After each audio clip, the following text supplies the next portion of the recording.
recording on OBS, recording on iPhone, and let's clap it in. Today we're going to work on the infinite zoom out effect that's been trending a lot on YouTube Shorts. This time I'm going to actually take you all the way through from the beginning to the end, including the keyframing that you'll need to do at the end to make this whole effect look good. So we're going to start with generative fill, and then after that we'll do the keyframing to bring this whole thing to fruition. So if you already know how to do generative fill, skip to the second half of the video for the keyframing. Okay, let's go to Photoshop. Check, check, check, check, check. Go to new file. We're going to choose 1920 by 1080 since this is for YouTube. If you're doing this for full screen landscape, you want to get an image that's 1920 by 1080. I've already got that done. File, open. And we're going to start out with a picture of my eyeball, and we're going to expand out from there. It doesn't have to be a good quality image because you're not going to spend much time on this image. But the idea here is to make sure that all of your images are the same size. For instance, we're working with 1920 by 1080 canvas. So we want every single picture to start out 1920 by 1080 and then scale the same amount from there. So later on, when we go to keyframe, it's going to be much, much simpler. So you may have to do a little bit of finagling to get your image to 1920 by 1080. That's what I had to do. It can get a little bit complicated since my iPhone takes photos in 4K. We actually don't want that. We want our image to be 1920 by 1080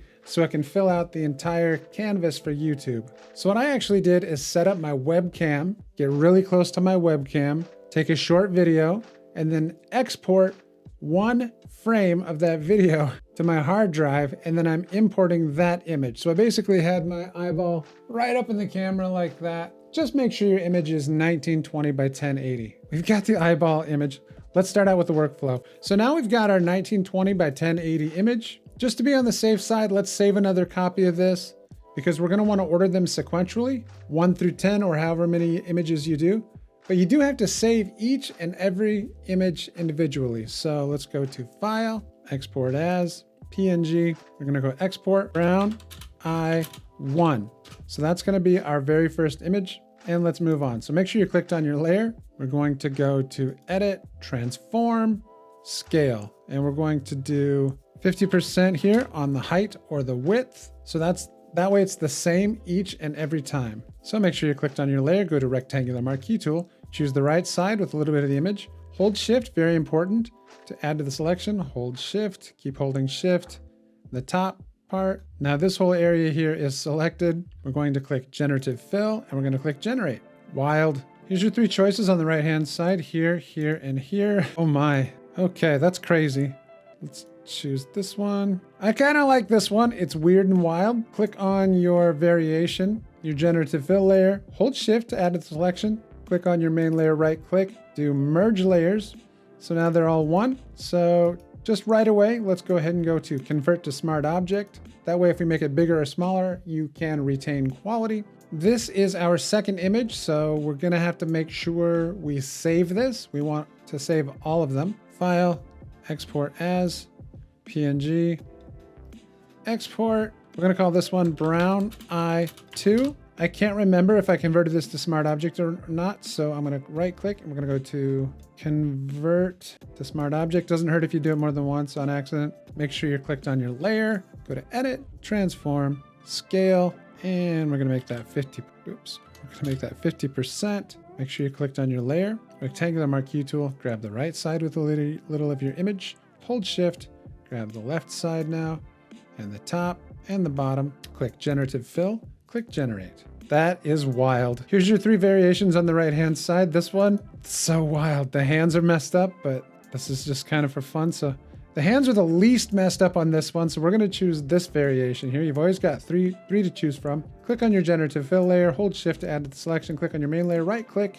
merge layers. Now they're all one image, right click, convert to smart object. We wanna convert to smart object and we wanna save each and every one. So we've got this image now. We'll go File, Export as, export, and we're gonna call this one Brown Eye 3. Save it. So now that one's in the bank. We've already converted to smart object. We're gonna go edit, transform, scale, make this into 50%. Make sure you clicked on your layer, rectangular marquee tool, grab the right side of the image with the checkerboard, hold Shift, left side.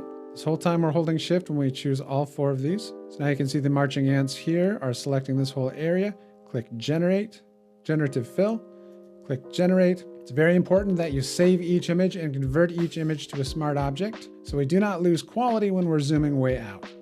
Now we might start having to add some prompts in here pretty soon because generative fill will just start making more and more abstract objects around the outside. So we may have to swoop in and save it with an interesting prompt. There's a girl with me now. Okay, here's the 3 variations. Got this one, got this one, we've got this one. I'm gonna choose the one with the girl because I think that's hilarious. Choose the generative fill layer, hold shift to add to the selection, choose your main layer, right click, merge layers. Just right away go right click, convert to smart object. Now we're gonna go file, export as, export, brown, where are we at here?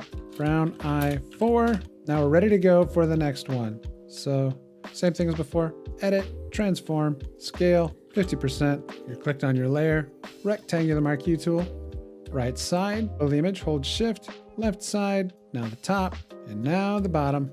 Got your marching ants, click generative fill, click generate. Curious to see where this is gonna take us. It's already so silly. At some point we'll wanna zoom outside of the studio though. That is just wild. See, it's starting to get a little bit abstract on the outside. So let's see this one. I kind of like that one. So select your generative fill layer, hold shift, click the main layer, right click, merge layers. And let's right away just convert to a smart object. Let's remember to file, export as, export, brown I5. Same as before, clicked on the layer, edit, transform, scale. These two height and width are linked. So just change one of them to 50% and they'll both change. Okay, make sure you clicked on your layer, rectangular marquee tool, grab the right side, hold shift, grab the left side, continue holding shift, grab the top and grab the bottom, click generative fill. This is a picture on the wall. Click generate. It's starting to get too abstract right now, so we want to try and like focus the AI in a little bit. Kind of good. Interesting. Okay, that one's good. Right click your fill, your generative fill. Hold shift, click your main layer, right click, merge layers, right click, convert to smart object, file, export as, export, brown I6, save. Make sure you clicked on your layer, edit, transform, scale. 50%, clicked on your layer, rectangular marquee tool. On the right side of the image, hold shift, grab the left side of the image, grab the top, grab the bottom. Let's just go back to generative fill and see what happens without any prompts. Let's see where it takes us. This should be weird. Whoa, that's really creepo. I want it to be a little bit more concrete. It's getting too abstract here. Nobody knows what that is. I kind of like this one. Click on your generative fill layer, hold shift, click on your main layer, merge layers. You have to merge layers, otherwise it gets way off the rails. Convert to smart object, clicked on your layer, edit, transform, scale, 50%. Clicked on your layer, rectangular marquee tool. Let's grab a little bit of a larger part of the image here. Hold shift, this part of the image, now the top, now the bottom. This whole area selected, generative fill, generate. Okay, we're getting somewhere now. Oh, wow. Oh, that's dystopian and wonderful. Okay, so click on your generative fill layer, hold shift, click on your main layer, right click, merge layers, right click, convert to smart object. Make sure you clicked on your layer, edit, file, export as. Very important that you save all the images or you'll be in real trouble. Export, brown eye, we were on 6, brown eye 7.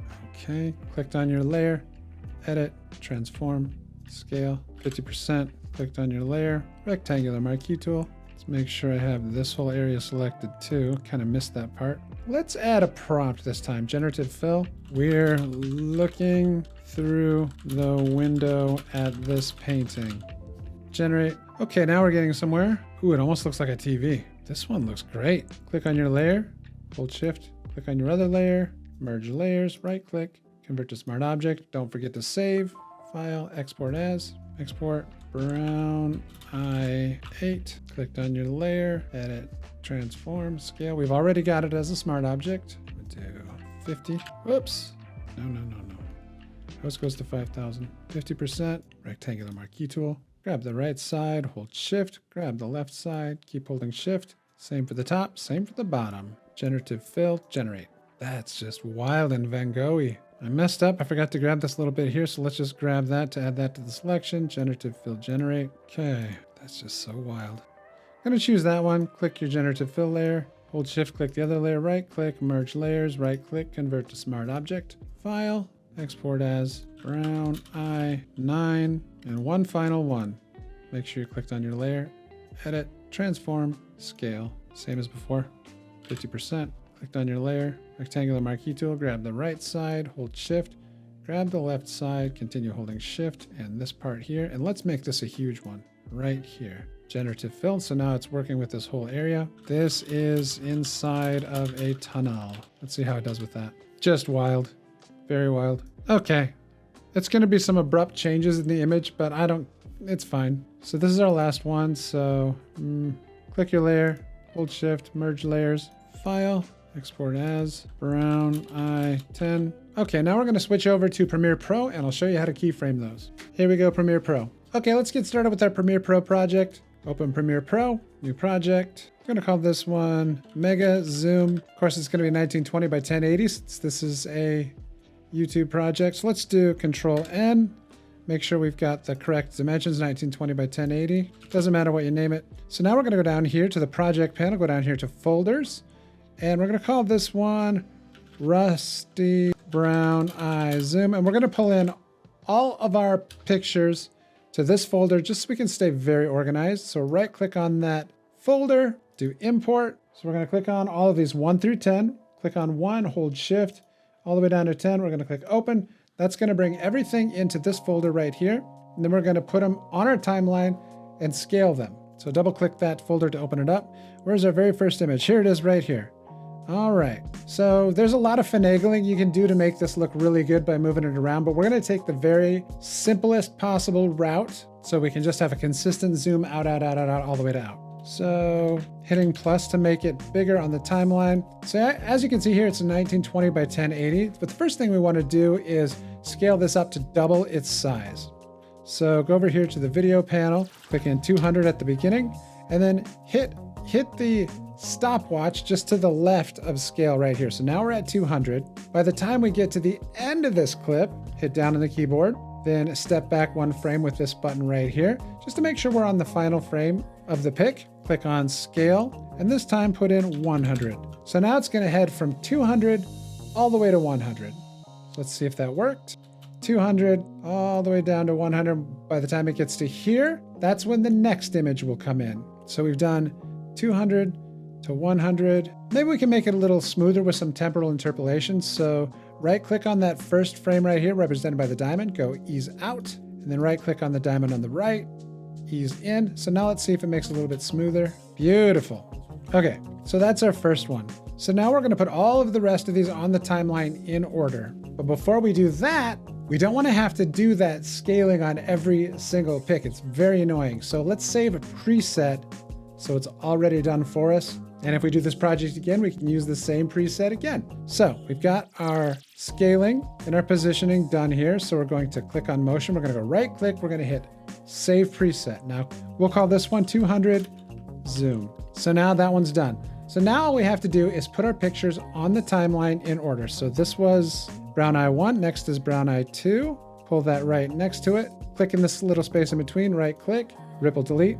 Now go down to the end. Now we want brown eye 3, same thing, ripple delete that space in between. So now we want brown eye 4, ripple delete that space, go down to the end by hitting down, want brown eye 5, and they're perfectly in order this time for some reason, which is great. Ripple delete, get rid of that space, brown eye 6, ripple delete that, go down to the end, brown eye 7, ripple delete, go down to the end, brown eye 8, ripple delete, go down to the end. Ripple delete just gets rid of that space, brown eye 9, right click ripple delete, go down to the end, and finally brown eye 10, right click ripple delete. We've got that effect on the first one, so we can ignore the first one, but we saved our preset.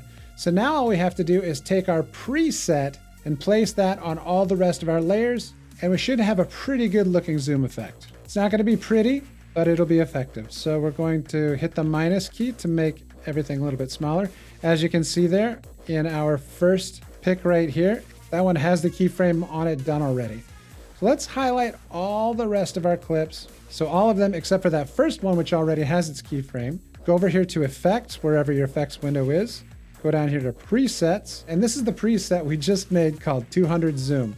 So we've clicked on all of these so they're all highlighted. All you do is pull that preset onto the ones you've already got highlit, and we'll see how it looks. Okay, smoothly going from one to the other. I actually don't like the temporal interpolation that I added, so what I'm gonna do personally is I'm gonna highlight all of those clips. I'm gonna go right click, I'm gonna go remove attributes, make sure everything is clicked. Now we're reset. Now these are all just gonna be sitting here. Ooh, that looks kind of cool just like that. Let's try that again by clicking on that first one. Again, remember how we did it before? Let's make it a little bigger by hitting plus. Scale, starting out at 200. Return, click the stopwatch to the left of scale, hit down on the keyboard to get to the end of the clip. Now go back one to make sure we're on the right frame. We want the very last frame. We're gonna make scale be 100, so it's 100%. Hit enter. Now you can see this is gonna smoothly go, or not smoothly, but accurately go from 200% all the way to 100%.